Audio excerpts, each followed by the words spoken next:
Bonjour à tous et bienvenue au Campanile de Vendée. Aujourd'hui, nous allons parler des évêques et des cardinaux, en tant que successeurs des apôtres, et de leurs lourdes responsabilités devant Dieu, l'Église et le monde. Voici leurs principaux devoirs. Premièrement, proclamer la vérité de l'Évangile. Défendre la foi catholique contre les erreurs et les hérésies. Enseigner avec clarté et fidélité ce que l'Église croit et professe. Deuxièmement, sanctifier le peuple de Dieu. Célébrer les sacrements, particulièrement l'Eucharistie, source et sommet de la vie chrétienne. Promouvoir la vie de prière, la dévotion mariale et l'accès aux sacrements, notamment la confession. Troisièmement, gouverner avec humilité et justice. Guider le peuple de Dieu dans la charité, à l'exemple du Christ, le bon pasteur. Superviser l'administration des biens matériels du diocèse avec transparence et prudence. Défendre la morale chrétienne.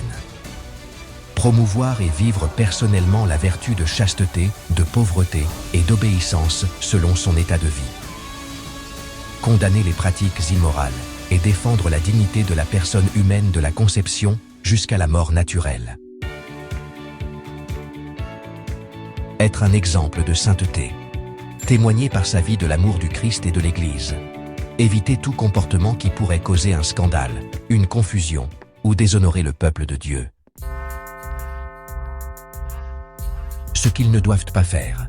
Voici une liste de pratiques et d'attitudes qui sont gravement contraires à leur vocation et à leur mission. 1. Scandales moraux ou sexuels. Avoir des conduites immorales ou couvrir des abus. Abuser de son autorité pour obtenir des bénéfices personnels ou pour étouffer des crimes. 2. Déviation doctrinale. Contredire ou minimiser les enseignements de l'Église par peur du monde ou pour obtenir l'acceptation sociale. Promouvoir des idéologies contraires à la foi catholique, comme l'idéologie du genre, le relativisme ou le syncrétisme. Réflexion finale. Les évêques et les cardinaux, en tant que princes de l'Église, sont appelés à être des serviteurs fidèles et saints du peuple de Dieu. Leur déviation blesse non seulement l'Église, mais scandalise et éloigne les âmes du salut. Le Seigneur avertit. Mais, si quelqu'un scandalisait un de ces petits qui croient en moi, il vaudrait mieux pour lui qu'on lui mît au cou une meule de moulin, et qu'on le jetât au fond de la mer.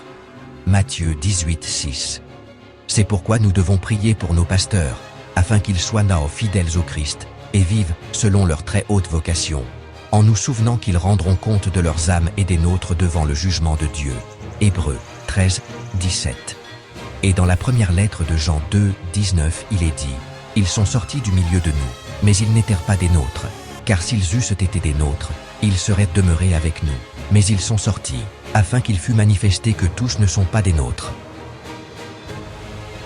Aujourd'hui, pour beaucoup de catholiques, l'Église traverse la pire crise de son histoire depuis l'arianisme. Et, selon les mots de Monseigneur Isidro, la destruction humaine de l'Église est déjà un fait. Entre les scandales moraux et doctrinaux de prêtres, d'évêques et de cardinaux, y compris le pape.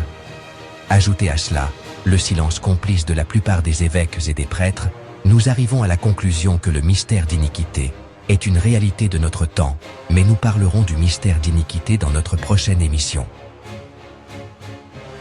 C'était le Campanile de Vendée. Laissez un like et partagez.